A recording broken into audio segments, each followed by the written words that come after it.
Hey guys, so in today's video I will be showing you how you can install your Blackmagic camera to your phone. So let's get straight into it. You just type in here in browser Blackmagic uh, design, and as first you will see here Blackmagic camera on Google Play. This is the first hit. Also, if you don't see that, you can go here to Blackmagic Design official web page, click on Blackmagic camera, and new window will appear.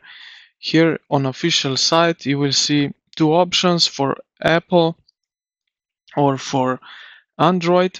So whatever phone you have, click on the correct icon. So I have Android, but my phone won't support this camera, so now I can't install it, as you can see, because it says that isn't compatible with this version.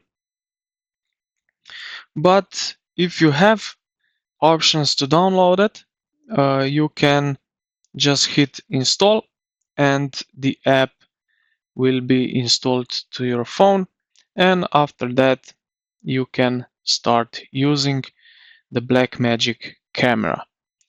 So I hope this video was helpful. Uh, if it was, consider to like the video, subscribe to the channel. Thank you for watching, and I will see you in the next one.